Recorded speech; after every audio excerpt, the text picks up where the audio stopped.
그래요. 잠 못 주무시는 분은 꼭 새벽에 나오시길 바랍니다. 오늘은 구원과 상급 이런 제목을 가지고 말씀을 드리겠습니다. 우리가 예수 믿는 목적이 이 세상 것만 바란다면은 세상 사람 가운데서 우리가 가장 불쌍한 사람이 된다, 그렇게 말했어요. 세상에서는 우리가 어떻게 살든지 간에 반드시 우리에게는 영원히 사는 영광스러운 하나님의 나라가 있음을 믿습니다. 그 소망 가운데 우리가 살아가는데 이 구원 문제가 그렇게 간단치는 않다는 얘기를 오늘 본문에서 말씀을 하고 있습니다. 여러분들이 지난 한 주 동안에도 이 삶의 현장에서 많은 일을 하고 왔을 것이에요.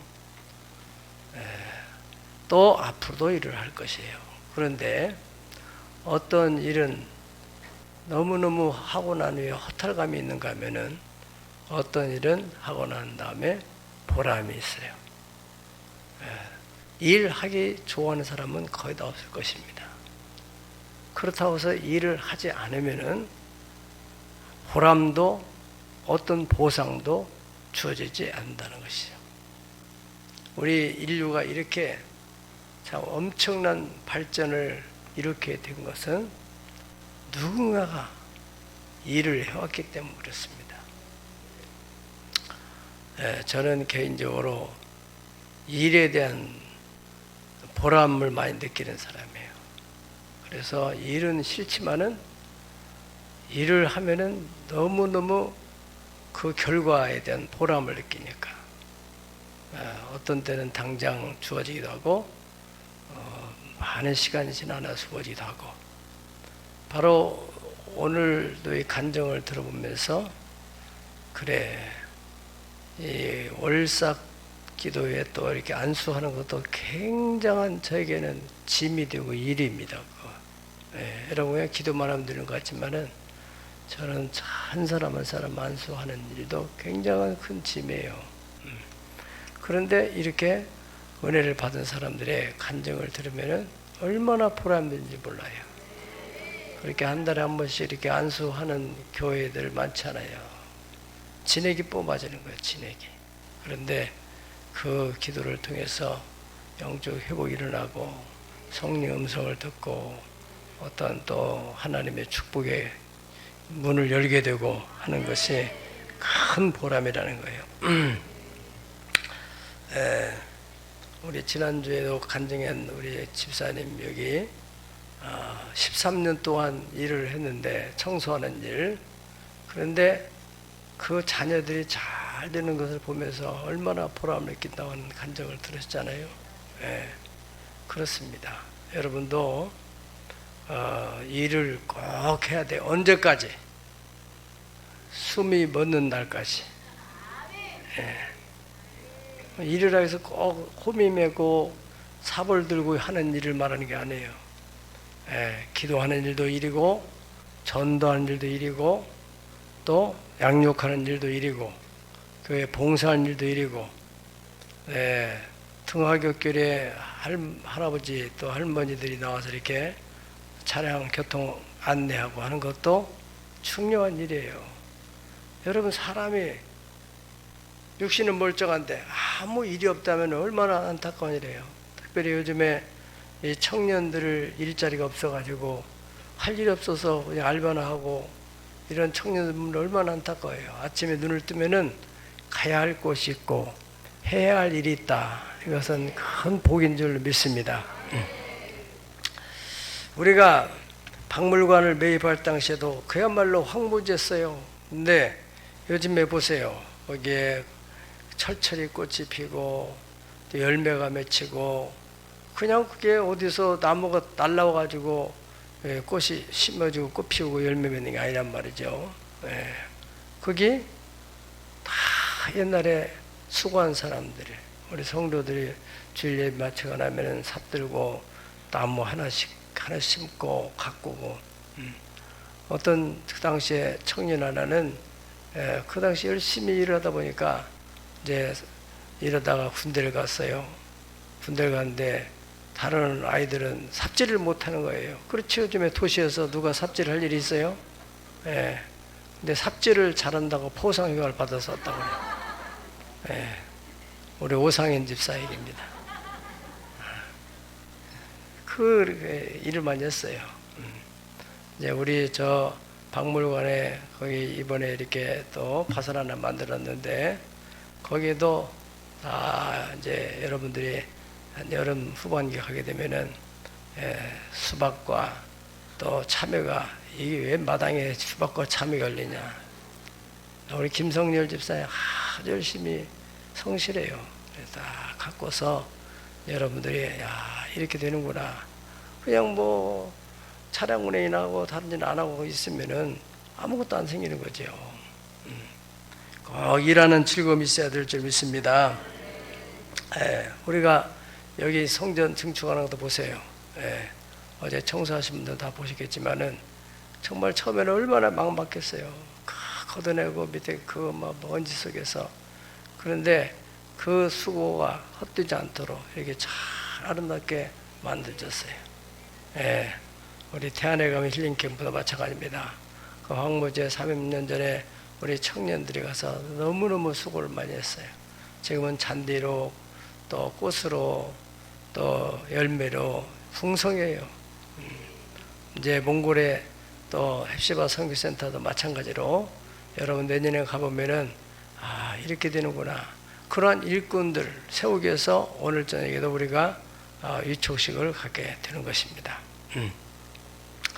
자 오늘 10절의 말씀 우리가 다 같이 읽겠습니다. 10절 시작. 내게 주신 하나님의 은혜를 따라 내가 지혜로운 건축자와 같이 터를 닦아둠에 다른 이가 그 위에 세우나 그러나 각각 어떻게 그 위에 세울까를 조심할지니라. 아멘.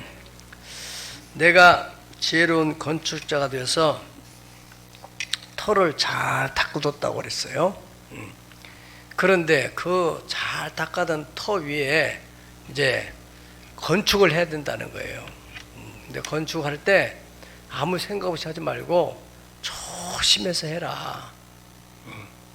왜? 조심하지 않고 그냥 대충 해놓으면은 나중에 불로서 하나님이 이 심판 테스트를 해본다는 거예요.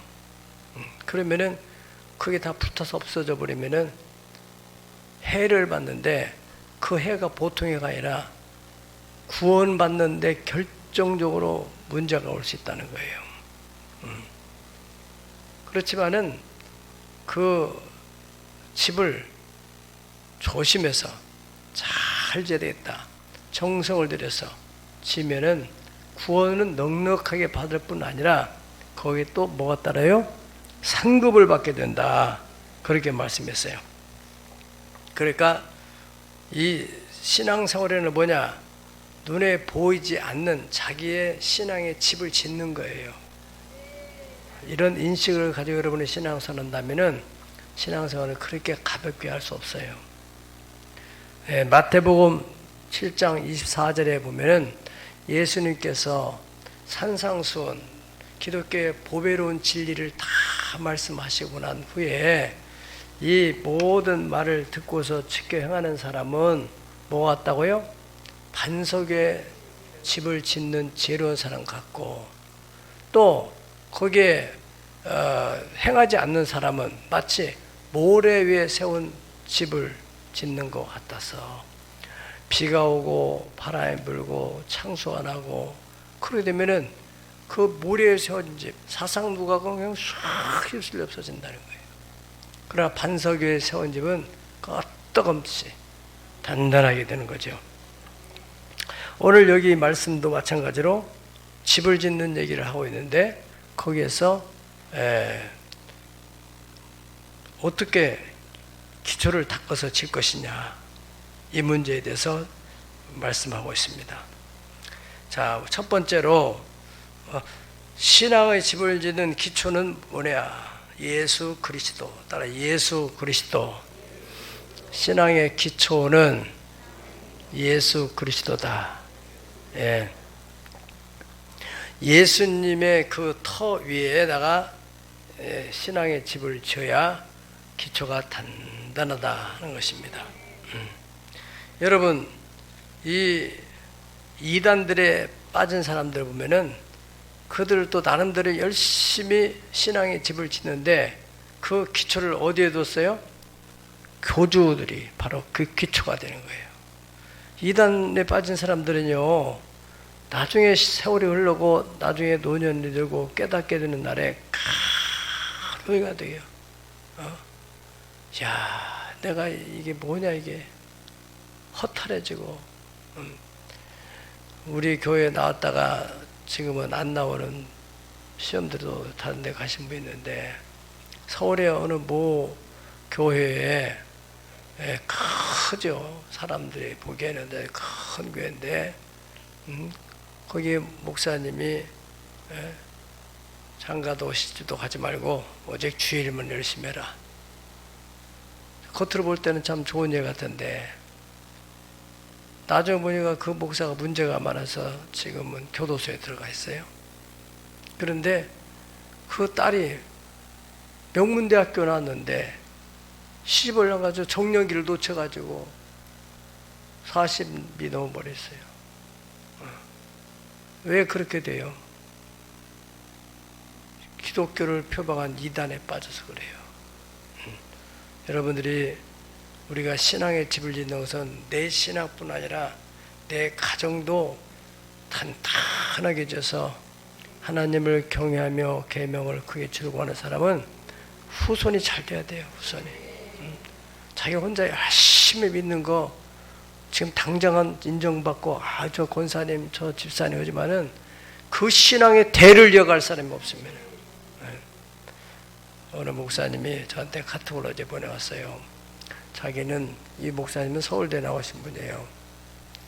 그런데 자기 자녀들한테는 절대로 공부하라 하지 않고 너는 공부를 못해도 괜찮고 다 뭐 어떻게 됐든 괜찮은데 주일날만큼은 절대 빠지 말고 예배만큼은 절대 빠지 마라. 신앙을 철저히 가르쳤대요.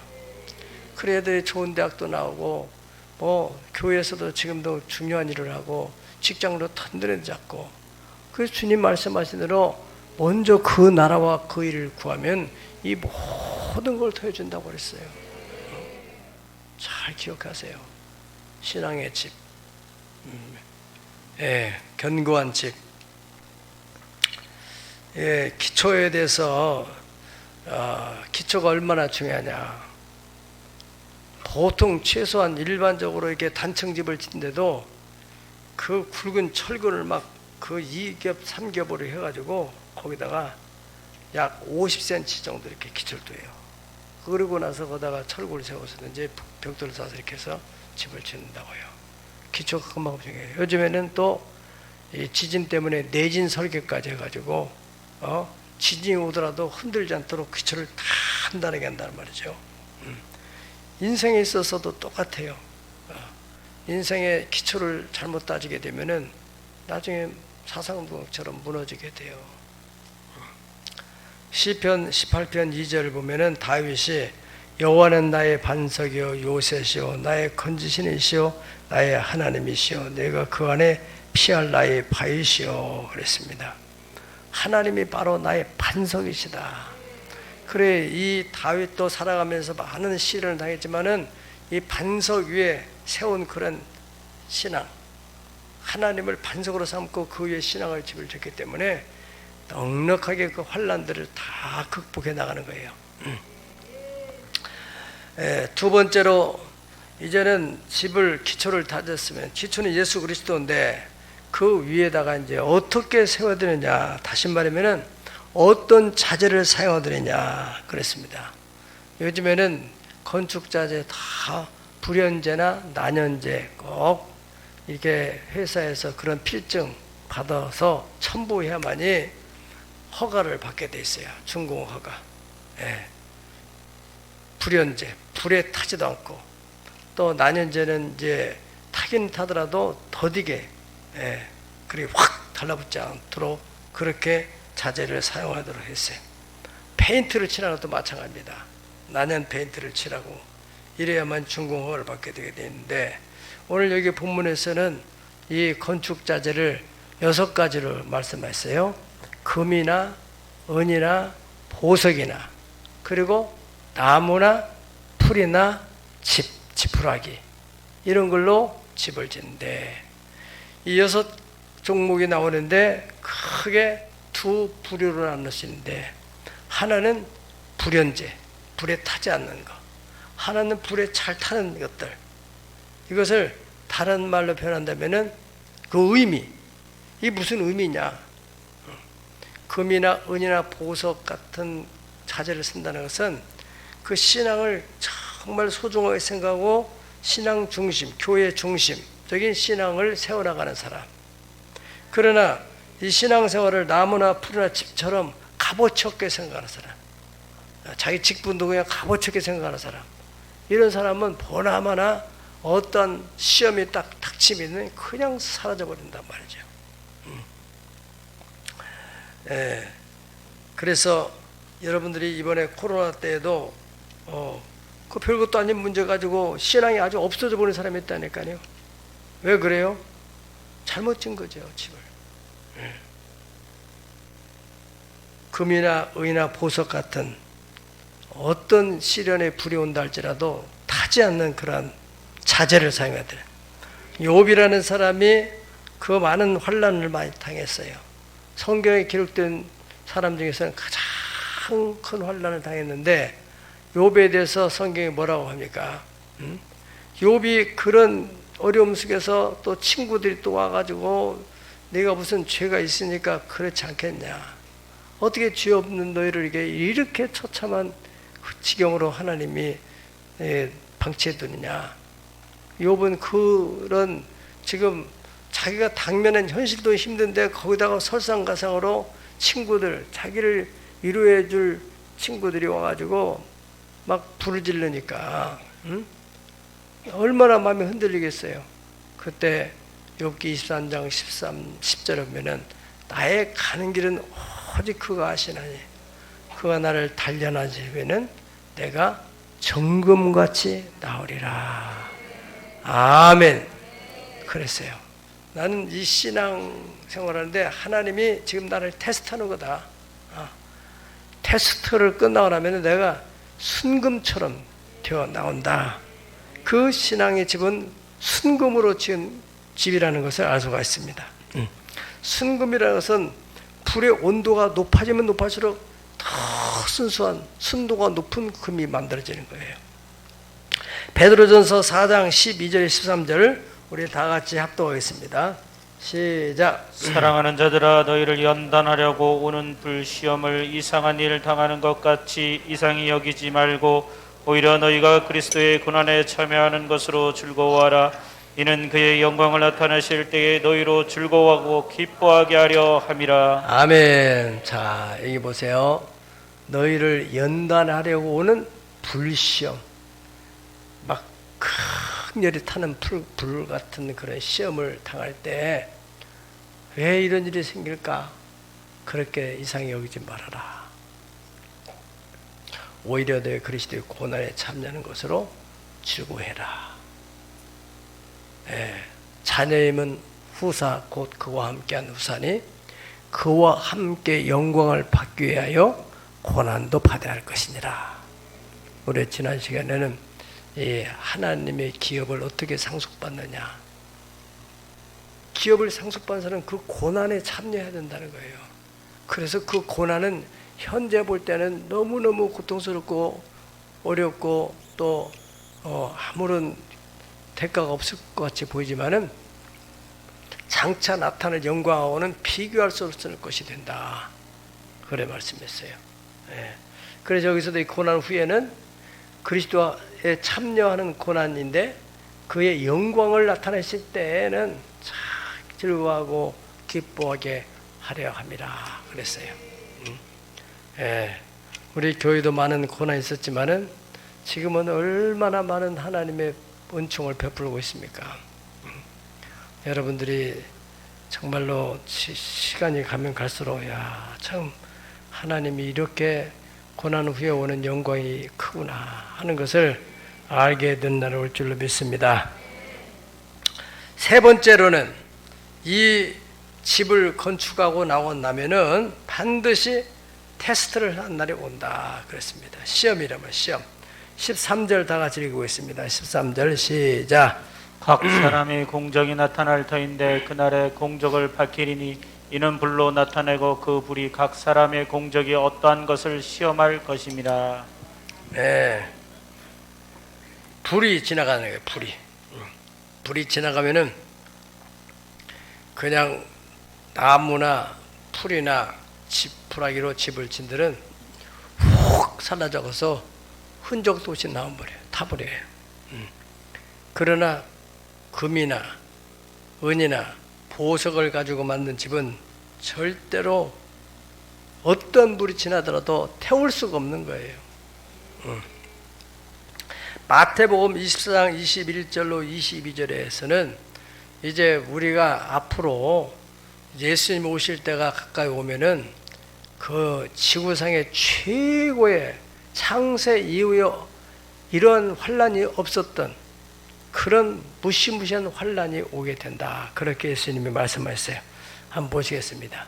이는 그때 큰 환란이 있겠습니다.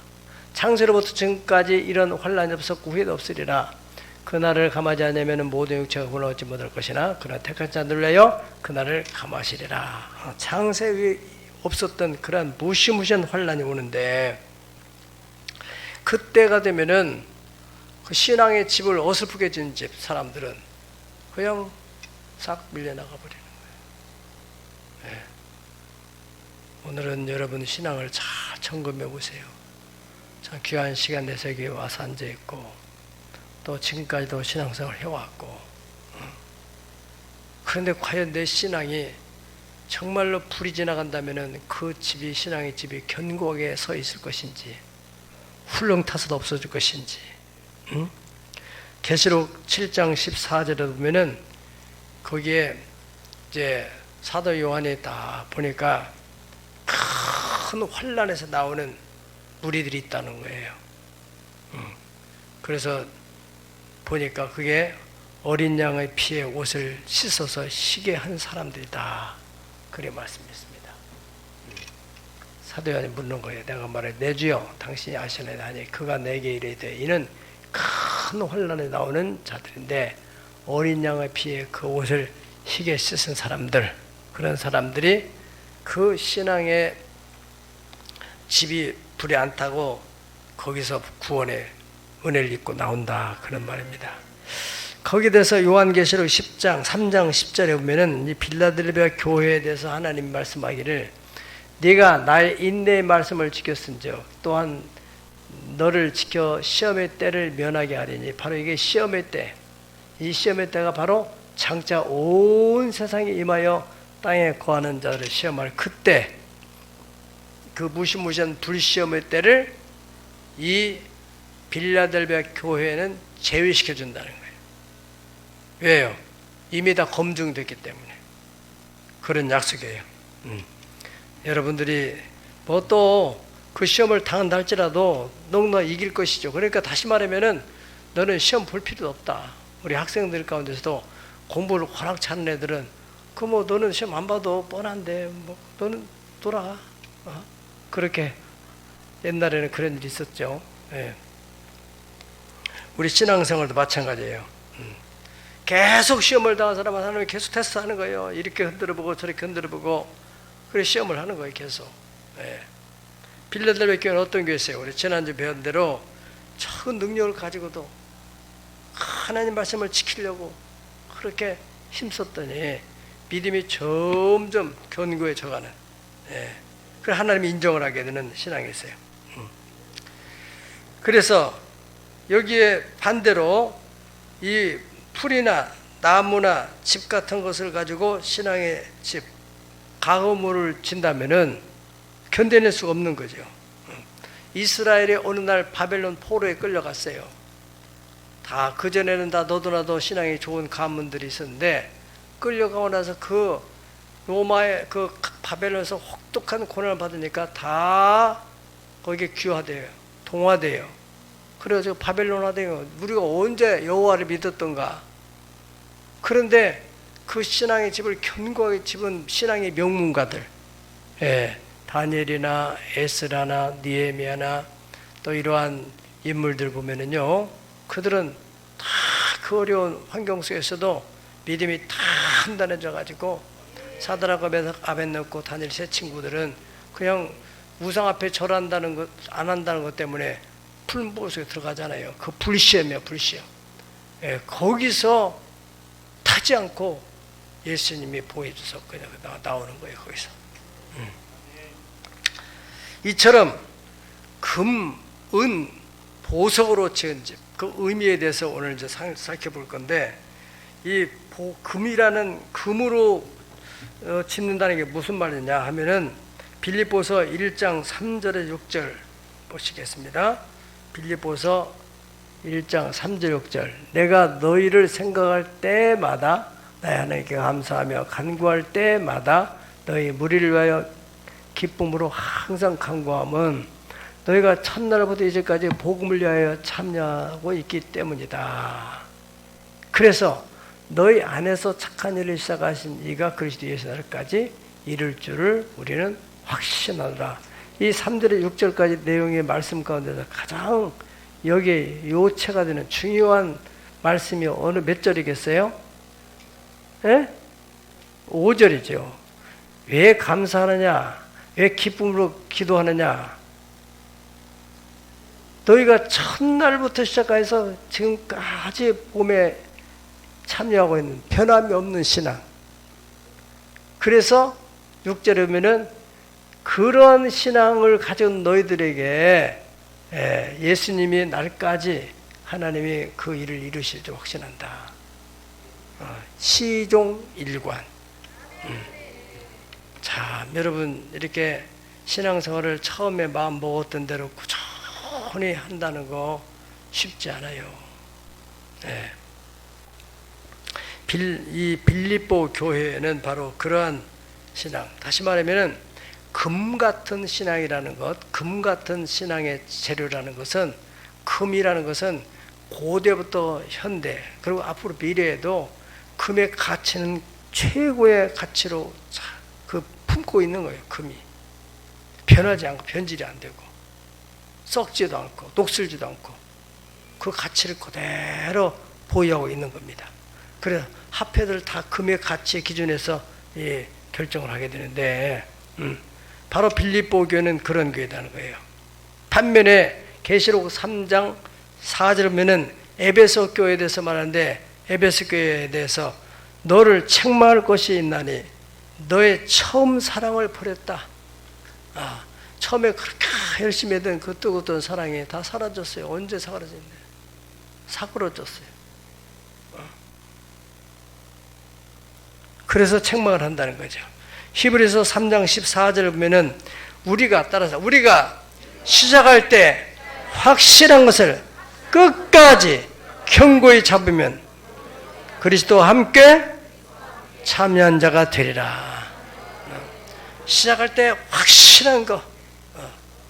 지금도 여러분들이 이 길이 생명의 길이 아니다, 불확실하다, 이 교회와 함께하는 것이 정말 어떻게 되겠나, 뭔가 확실한 믿음 안 생기거들랑 또 가보세요. 그래서 확실하다, 그걸 붙들고 끝까지 가세요. 이것 잡다가 아닌 갭에 저것 잡고 저것 잡다가 아닌 갭에 이래 왔다 갔다 하다 보면은 여러분의 인생이나 여러분의 뒤에서 지켜보고 있는 자녀들이나 뭐가 되겠어요? 뿌리를 내리려면은 또다시 나무를 떠다 옮기고 또 내릴만 하면 옮기고 그 나무가 거목이 되겠어요? 네. 우리 박물관에 다 처음에 심을 때 느티나무나 뭐 히말리아시다나 이런 것들 다 조그마한 것들 심었어요. 잣나무도 그렇고. 그런데 한 곳에서 꾸덕한 나무를 보면은 지금 아름드리 같은 거, 아름드리. 한 교회의 큰 일꾼. 그 일꾼은 뭐 오래 다녔다는 것만 가지고 하는 게 아니라 그 하나님 말씀을 시냇가에 신 나무가 씨를 쫓아 과실 매정같이 다 말씀에 삼하고 예배 생활을 다 변함없이 새벽 기도부터 시작해 밤 예배부터 꾸준히 하는 사람, 일천번제도 꾸준히 공예배에 참 이건 기본이잖아요. 집사로서. 이런 사람은요 5년에 엄청난 변화가 일어납니다. 나는 믿어요. 나는 일천번제 우리 예전에 IMF 때 우리 교회에서 처음에 박물관 땅 들어가서 얼마나 힘들었을 때예요. 그때 당시 한 달에 2천만 원씩 나갔어요. 우리 교회 재정에서 이자 뭐 받고 뭐 하는데. 예. 지금 생각하면 그 돈이 얼마나 큰 돈입니까? 97년도에. 그 성도가 뭐 그 당시에는 또 뭐 시험 들어서 멀쩡한 예배당에 있다가 카오스 같은 데도 왔으니 그게 뭐 밑에는 뭐 무슨 뭐 바닥이 뭐 전부 진흙으로 돼 있어서 보드볼로 깔지도 않고 거기에 카타쿰 지하에 그 들어가 가지고 지금 국제학교 있는 자리에 그 지하 옛날에 배대성전에 있던 거기에 주만 바라보고 일천번제를 했는데 어떻게 하나님이 그렇게 다 막아가는지 말이죠. 나는 거기서 그 하나님의 역사를 본 거예요. 그 두 번, 세 번, 지금 이제 마지막이라고 볼 수 있는데 엄청난 일이 벌어질 걸 나는 확실히 믿어요. 변함없는 신실한 신앙. 히브리서 13장 3장 14절 했잖아요. 우리가 시작할 때 확실한 거 꼭 찾고 13장 8절에는 예수 그리스도는 어제나 오늘나 영원토록 동일하시다. 예수님은 신실하신 분, 그 별명입니다. 여러분들의 별명이 저 사람은 신실한 사람이야, 변함이 없는 사람이야. 그 사람이 바로 금 같은 재료를 가지고 신앙의 집을 짓는 사람이요. 네. 그 다음에 두 번째, 은의 의미가 뭐냐? 은은 분별입니다. 따라 분별. 예. 옛날 왕들은 우리나라 조선시대에도 왕들이 독사를 많이 당하잖아요. 의문사. 그 어떤 놈이 거다가 음식에다 독을 탈지 모르니까 은수저를 딱 담그는 거예요. 국을 딱 담그면은 거기에 동물이 있으면은 은수저가 변화가 일어나요. 색깔이 변한다잖아요. 또 뿐만 아니라 민수기서 10장 1절에서 10절까지 내용을 볼 것 같으면은 거기에 은나팔을 2개를 만들어라. 그래서 이 나팔 소리를 들을 때 저것은 지원을 모이라고 하는구나. 또 저것은 저 온 회중이 모이라고 하는구나. 또 저것은 전진하라는 나팔 소리구나. 저것은 또 중지하라는 나팔 소리구나. 그래서 그 나팔 소리를 듣고 잘 분별해 가지고 그거를 자기들의 행동 거지를 결정을 하는 거예요. 분별. 우리가 신앙생활하는 데서 분별력이 너무 없는 사람들이 있어요. 저게 정말 하나님 뜻인지, 저게 마귀의 뜻인지, 또 저가 진짜 나를 위해 하는 말인지, 나를 넘어뜨리려고 하는 말인지 분별이 안 되는 거예요. 분별이. 그런 분별력을 가지고 신앙생활하는 사람들, 야단을 치더라도 저건 정말 나를 만들려고 하는구나, 믿음으로 받아들이고, 그래서 그것을 잘 받아들여서 신앙생활을 꾸준히 해가는 사람을 은으로 집을 짓는 사람이라는 말이에요. 아멘. 분별력. 그 분별이 안 되게 되면은 미혹이 되게 됐죠. 사람은 참 착한 사람인데 분별력이 없어요. 분별력이. 그러니까 사탄한테 속아 넘어가는 거죠. 예수님께도 베드로가 와가지고 예수님이 왜 십자가를 지십니까? 절대 그런 일 없습니다. 있을 수 없습니다. 그렇게 예수님이 뭐라고 했어요? 너는 나를 넘어지려는 자다. 사탄아, 내 뒤로 물러가라. 겉으로 볼 때는 여러분을 유한한 것 같지만 영적으로 분별하게 되면 이 사람이 내 신앙을 무너뜨리려고 하는 일이구나. 잘 그걸 분별해내야 돼요. 어떤 기분 나쁘게 하면은 왜 나한테 기분 나 막 대들고 싸우고 그래서 막 내 마음이 또 상하게 돼요. 저가 마귀가 내 마음을 이 주님 안에 주신 평안을 깨려고 저 막 작당을 하는구나. 그러면은 가만히 다윗도 보세요. 시편에 보면은 막 원수들이 있을 때 자기 마음을 뒤흔들려고 할 때 입을 탁 다물고 입에 재갈을 물리고 있었다고 그래요. 그게 말려들지 않게 하기 위해서. 그게 분별이란 말이죠. 그 레위기 10장 8절에 11절이면은 아론과 그의 아들들 제사장들에게는 절대 이 포도주나 독주를 마셔서는 안 된다. 왜? 거룩하고 속된 것을 분별하며 부정하고 정한 것을 분별하도록 하기 위해서 그렇다. 그랬습니다. 그래서 제사장이 지도자가 분별력이 없게 되면 어떻게 되겠어요? 딱 상황을 잘 분별해 가지고 하나님의 뜻을 따라서 나아갈 수 있도록. 그 열왕기상 3장 9절에 보면은 이 솔로몬 왕이 1,000번째 드린 목적이 뭡니까? 하나님 내게 듣는 마음을 주셔서 종에게 주의 백성을 잘 재판하여 따라 선악을 분별하게 하소서. 그 큰 대표적인 예로서 어떤 여성들이 둘이서 한 아기를 가지고 서로 자기 아기라고 하는데 그 도대체 누구 자식인지를 어떻게 분별해낼 수 있겠어요? 지금 같으면 DNA 조사하면 당장 해결하는 거지만 그 당시에는 그런 뭐 기술이 있던 것도 아니고. 생각해 보세요. 하나님이 지혜를 줬어요. 그러니까 어떻게 하면은 이 사람의 심적인 상태를 드러낼 수 있게 할까? 칼 가져와라. 그래 서로 원하니까 반쪽 나눠주겠다. 진짜 어머니 아닌 사람은 그래 반쪽 나누자. 그게 할 일이 아니잖아요. 한 애 엄마는 나는 안 가져도 되니까 저 엄마 주세요. 저 엄마 주세요. 내게 주겠어는 안 되니까. 그것을 드러내는 거예요. 무엇으로? 지혜로. 지혜. 분별하는 지혜. 우리가 이 세상 살아가는 동안에도 마찬가지입니다. 이 지혜를 가져야 우리가 신앙생활도 잘 옳게 할 수 있어요. 좋은 교회인지 나쁜 교회인지 어떤 게 내 신앙생활을 바로 해야 되는지 신앙이 얼마나 중요한지 몰라요.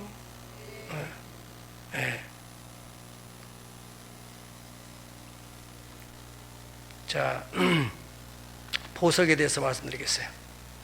보석은 최고의 가치.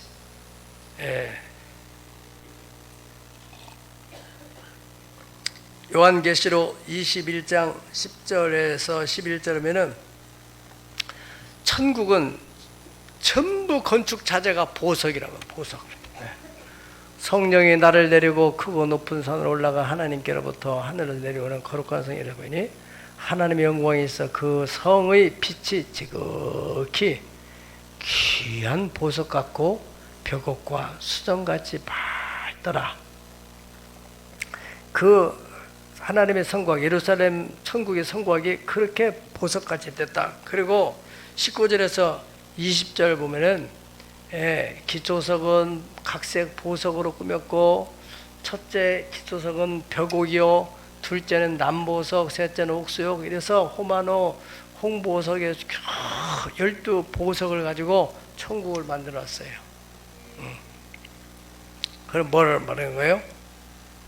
신앙생활을 하나님을 섬기는 거 하나님께 예배하는 거 또 1,000번째 기도하는 거 이것을 최고의 삶의 우선순위로 두는 거예요. 우선. 우리는 우선적인 일이 더 많아요. 그래서 항상 하나님과 관계되는 차선을 밀리는 거예요. 경제가 우선 어려워지면 일단은 먹고 사는데 뭐 세상에 쓰는 생활비 거기를 우선으로 삼지 11조나 하나님께 드려야 될 감사나 하나님께 약속한 선교물 이것은 차선이야. 보석으로 지은 사람들은 이 하나님과 관계된 신앙에 있어서 가장 우선으로 두는 사람이에요. 아멘. 그 보석 같은 믿음, 그 자재를 가지고 집을 짓는 것이라 그 말이죠. 최고의 가치를 가지고 있는 재물입니다. 그래서 신앙에 있어서 최고의 가치, 예수님에 대해서 우리가 찬송가에 주 예수보다 더 귀한 것은 없네. 한번 불러보실까요? 주 예수보다 더 귀한 것은 없네. 이 세상 부귀와 바꿀 수 없네. 영축을 내 대신 돌아가신 그 놀라운 사랑 잊지 못해. 세상 즐거움 다 버린 세상 자랑 다 버렸네. 주 예수보다 더 귀한 것은 없네. 예수밖에는 없네. 아멘. 이 세상 부귀나 이 세상 명예나 이 세상 즐거움이나 이런 모든 세상 것보다도 가장 최우선 순위에 드는 것, 예배, 기도하는 것, 또 하나님께 봉사하는 것, 이런 신앙관을 가지고 있는 사람이 바로 보석으로 집을 짓는 사람이라는 거예요. 히브리서 11장에 나오는 구약 신앙의 영웅들은 전부 다 이렇게 금이나 은이나 보석 같은 것으로 집을 지은 사람들입니다.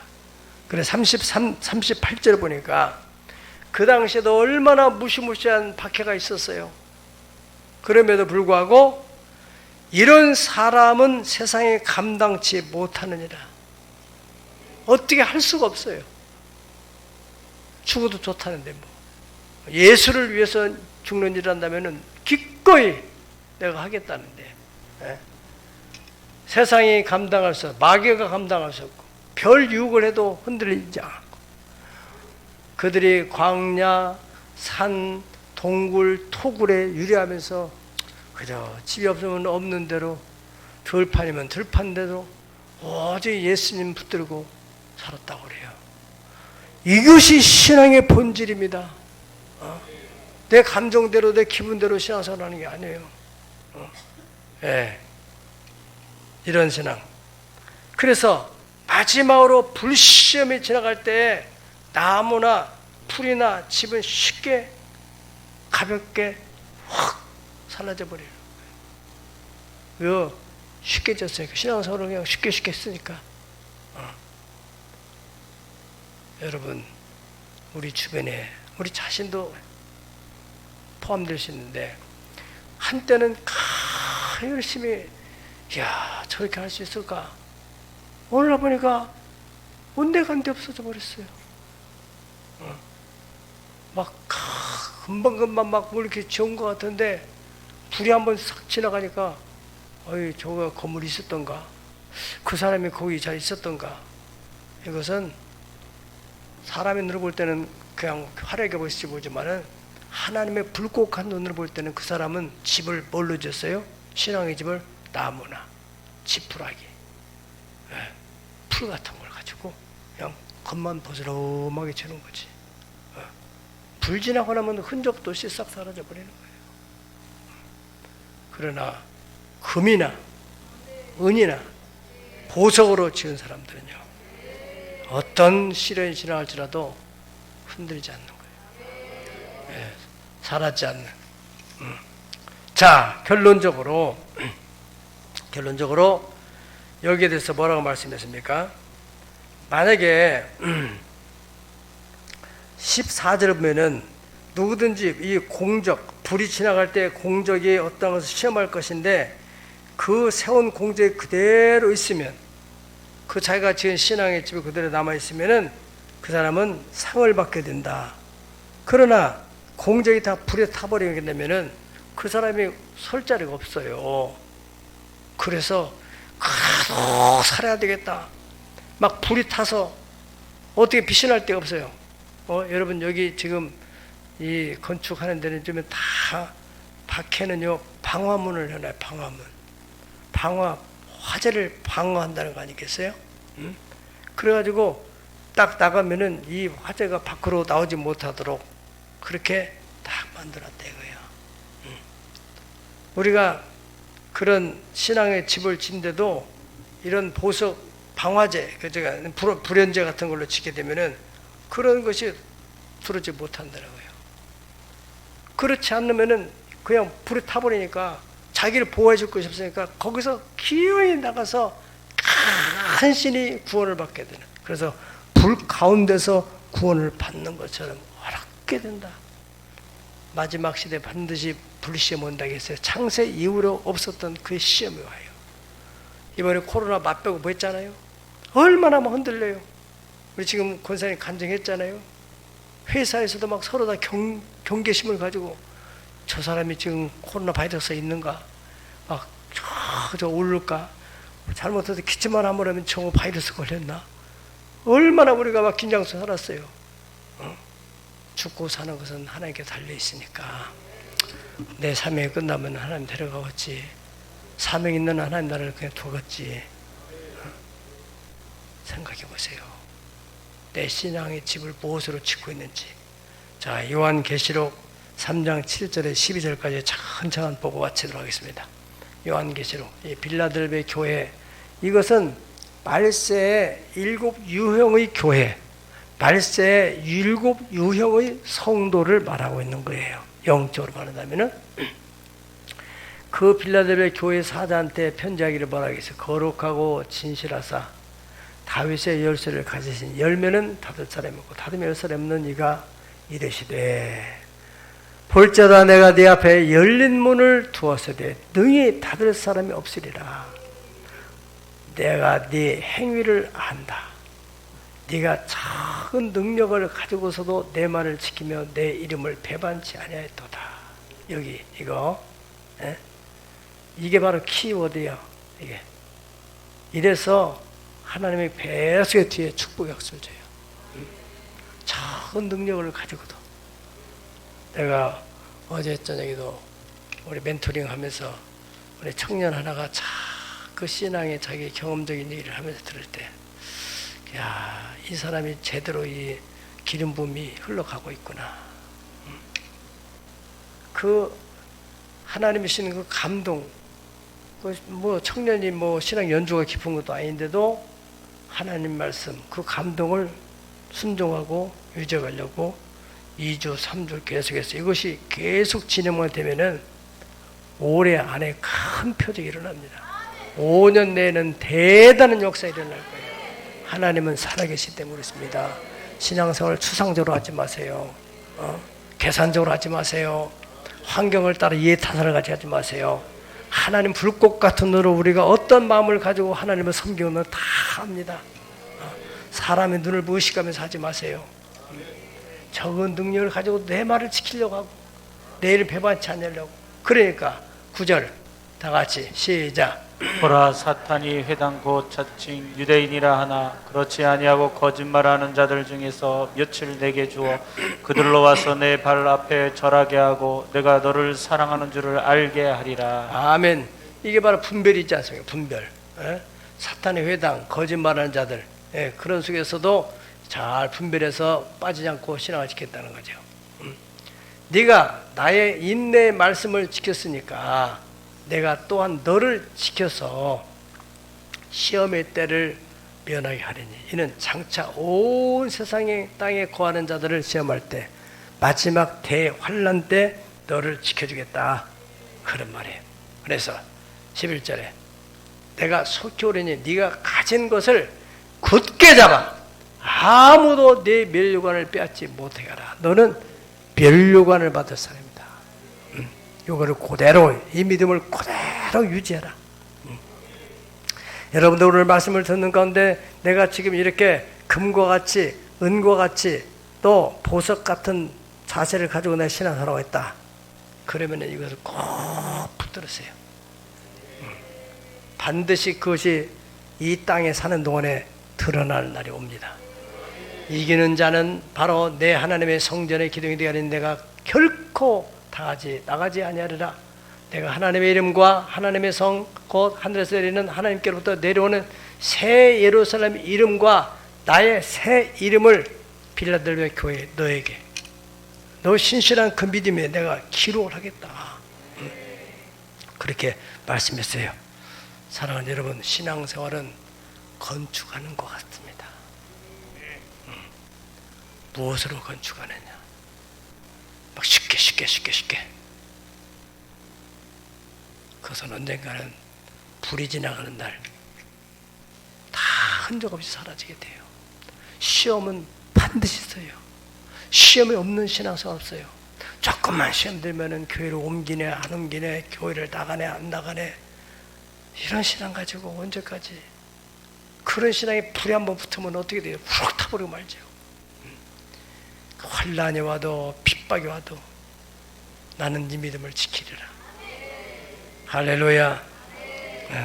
교회의 신앙 그리고 직분을 세상에 어떤 것보다 가장 소중한 것으로, 최선의 가치로 삼는 사람, 그런 사람이 바로 금이나 은이나 보석을 가지고, 성경으로 말한다면 빌립보 교인, 데살로니가 교인, 마게도냐 교회들, 빌라델비아 교회들, 시련의 많은 환난 중에서도 성령의 기쁨으로, 넘치는 기쁨으로 하나님께 헌금하고 봉사하는 그런 신앙의 자세들, 우리 신앙이 그렇게 되기를 바랍니다.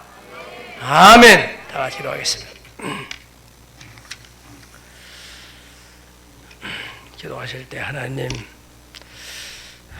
오늘은 제가 바로 어떤 신앙을 집을 짓고 있는지, 나무로 지어서 간신히 구원받는 것으로 만족하는 것인지, 아니면 그 위에 상급을 받는 그런 신앙의 집을 질 것인지, 오늘 이 말씀 평생에 간직할 수 있도록 은혜 주옵소서. 기도하십니다. 거룩하시고 자비로우신 아버지, 하나님께서 오늘 또 은혜의 보좌를 불러주셔서 우리를 때를 따라 도우시는 일로 인하여 하나님 말씀으로 새 은혜 받게 하심을 감사합니다. 아버지, 주님이시여, 오직 예수 그리스도의 터 위에서 우리 신앙의 집을 짓는데, 하나님 아버지, 금이나 은이나 보석으로 지을진저 나무나 풀이나 또 지푸라기를 가지고 사람 눈을 가리고 짓는 집이 되지 않게 하셨소서. 어떠한 시험이 온다 할지라도, 어떠한 환난이 온다 할지라도 하나님 아버지 흔들지 않는 그러한 신앙의 집을 져서 우리뿐 아니라 우리가 지은 신앙의 집, 신앙관, 그거에 의해서 우리와 우리 후손들이 하나님의 보호를 받으며 은총을 누리며 나갈 수 있도록 하여 주시기를 간절히 원합니다. 하나님 아버지여, 우리의 후손들이 우리의 모습을 다 지켜보고 있습니다. 하나님 아버지여, 자녀들에게 부끄럽지 않는 신앙이 되게 하시옵소서. 굳건한 반석이시니 내가 그 위에 서리라, 그 위에 서리라. 무섭게 바람 부는 날 물결이 높이 헐레일 때도 하나님은 흔들지 않는 견고한 신앙의 집을 질 수 있는 저희들 되게 하여 주시옵소서. 하나님 아버지여, 하나님 주님이 원하시고 기뻐하시는 신앙의 집을 지어서 신앙의 명문을 두고 그 후에 우리의 자녀들까지 계속 이어가도록 내주시기를 원하고 바랍니다. 1000번째 기도에 꼭 승리하도록 빌립보 교회처럼 처음 가진 믿음을 굳게 잡고 흔들리지 않게 하여 주시기를 원합니다. 데살로니가 교회처럼 많은 환난 속에서도 하나님 아버지여, 성령의 기쁨과 또 하나님 믿음의 종들을 본받으렸던 그 믿음 갖게 도와주시기 원합니다. 성령과 능력과 큰 확신으로 가진 신앙 되게 하여 주옵소서. 빌라델비아 교회처럼 적은 능력을 가지고 하나님 말씀을 지키려 했던 그 말씀 우리에게 주심을 감사합니다. 우리 새하늘의 성도들이 바로 이 믿음으로 승리의 삶을 살게 도와주시고, 하나님의 영광이 나타나는 그날의 영광과 존귀와 기쁨을 주님 얻게 도와주시고, 우리 가정을 통하여 하나님 앞 열 가정이 올 수 있도록 그러한 견고한 믿음 없이 나만의 기쁘시 없다 했다오니, 하나님 앞의 그 믿음, 나의 의는 믿음으로 말미암아 살리라. 금 같은 믿음으로, 은 같은 믿음으로, 보석 같은 믿음으로 주님을 섬길 수 있는 은혜를 주시기를 간절히 빌고